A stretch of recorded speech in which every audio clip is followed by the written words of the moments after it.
Alhamdulillah kita telah kenalkan oleh Allah ini usaha dakwah. Usaha dakwah ini dahsyat, bisa mengubah seorang yang bangsat menjadi taat. Seorang orang preman banyak tato-tatoan bisa bicara tentang iman. Seorang yang ahli maksiat tidak pernah sholat, cuma hidup tidak pernah sholat, sekarang bisa taat pun bisa memikirkan umat. Usaha yang sangat dahsyat, usaha yang ditempuh oleh Rasulullah para sahabat ini usaha dakwah. Tapi inilah mengapa kita harus istiqomah dalam usaha iman ini, usaha dakwah ini. Karena hakikatnya Islam seperti ini, seperti ampas kopi yang berisi ampas gelas berisi ampas kopi. Untuk membersihkan daripada gelas tadi dituang dengan air. Begitulah orang yang punya masa silam dulu, ya, kenal usaha dakwah, sedikit-sedikit sudah ditaruh air oleh Allah SWT dalam hatinya. Tapi apabila kita tidak istiqomah, kita berhenti di tengah-tengah, Masya Allah. Seperti gelas tadi diisi dengan air, berhenti di tengah-tengah. Apa yang terjadi dalam gelas? Kopi bukan, ampas kopi pun bukan. Diminum rasanya tidak akan pernah karu-karuan. Nah, seperti itulah apabila kita tadi masa silam kita buruk, terus kita kenal usaha dakwah, kita berhenti di tengah-tengah, pasti tidak akan karuan hidup kita. Mengapa kita harus istiqomah? Seperti ampas kopi dari dalam gelas diisi dengan air terus menerus, sehingga yang tersisa di dalam gelas adalah air putih yang jernih. Seperti itulah kita, walaupun kita masih silam buruk, dikenalkan usaha dakwah, kita istiqomah lagi, akan diperbaiki lagi, terus diperbaiki oleh Allah SWT, sehingga kita akan mati mudah mengucapkan kalimat la ilaha illallah. Apabila seorang mengucapkan kalimat la ilaha illallah, Rasulullah katakan man akhiru kalami la ilaha illallah. Barang siapa yang ucapan terakhirnya adalah la ilaha illallah, dakhala jannah, pasti dia masuk surga. Walaupun banyak kurang, walaupun banyak panah, walaupun banyak jerawat, walaupun banyak tato, Allah tidak ada urusan dengan itu. Allah kalau dia mati ucap la ilaha illallah, semua dosa digugurkan oleh Allah dan dia akan dimasukkan oleh Allah ke dalam surganya Allah. Maka insya Allah kita belajar istiqomah insya Allah. Sebangsat apapun kita di masa lalu kita, insya Allah akan ampuni kita. Jadi gitu poinnya, Pak. Insya Allah. Karena semua kita ini aslinya ahli maksiat. Jadi kita ini semua pendosa. Surga dan neraka ini pun diciptakan oleh Allah untuk pendosa. Bedanya, surga diciptakan oleh Allah untuk pendosa-pendosa yang tobat daripada dosanya, sedangkan neraka diciptakan oleh Allah untuk pendosa-pendosa yang sombong dan bangga dan dosa-dosa. Maka insya Allah kita tobat 4 bulan setiap tahun insya Allah. Insya Allah. Masya Allah.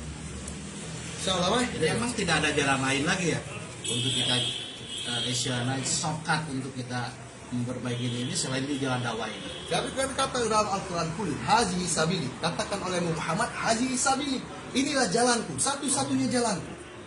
Jika ulama katakan kalau usaha dakwah ini tidak bisa lagi memperbaiki kita, maka tidak akan ada lagi usaha untuk bisa memperbaiki kita. Maka inilah usaha perbaikan. Kita bisa lihat, kalau kita cerita nakal, Pak, tidak ada bisa mengalahkan para sahabat. Siapa yang nakalnya mengalahkan umat? Kita senakal-nakal kita tidak pernah ingin mau bunuh Pak Kiai. Pernah atau tidak? Terbesit tidak pernah. Ini Umar bin Khattab radhiyallahu anhu bukan mau bunuh Pak Kiai, mau bunuh Rasulullah, mau bunuh Nabi, satu-satunya Nabi.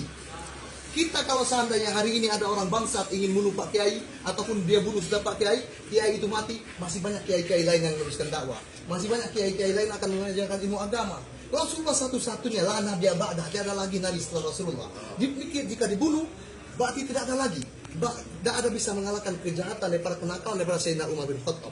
Tapi ketika Sayyidina Umar bin Khattab ikut usaha dakwah ini dan Rasulullah diperbaiki oleh Allah, sehingga kata Rasulullah SAW, jika ada Nabi setelah aku maka Umar orangnya. Karena Umar sungguh-sungguh istiqomah di dalam hijrahnya, sungguh-sungguh dia dalam perjuangan agamanya. Kita gitu juga. Rasulullah sudah katakan an-nasu ma'adin, manusia itu tuh bagaikan barang tambang. Kama adini zahabi wal fiddah, bagaikan barang tambang emas dan perak. Fakhiyaruhum fil jahiliyah, maka mereka yang terbaik di zaman jahiliyah, khiyaruhum fil Islam. Mereka juga akan terbaik dalam Islam. Tizafakuhu. Yang penting mereka ini paham, dan mereka itu tuh mau untuk mencoba daripada kegiatan dakwah. Karena usaha dakwah ini, masya Allah, kita bikin dalam surat apa kata Allah, katakan ya ayyuhalladzina amanu, hai orang-orang yang beriman, ittaqullah, bertakwalah kalian pada Allah, wa qulu qawlan sadida, dan ucapkanlah perkataan-perkataan yang baik. Kalau kita bingung lagi banyak daripada bentuk perkataan yang baik, hati-hati, di situ ada lubang, mungkin itu perkataan baik. Hati-hati, di situ ada hewan buas, itu mungkin perkataan baik.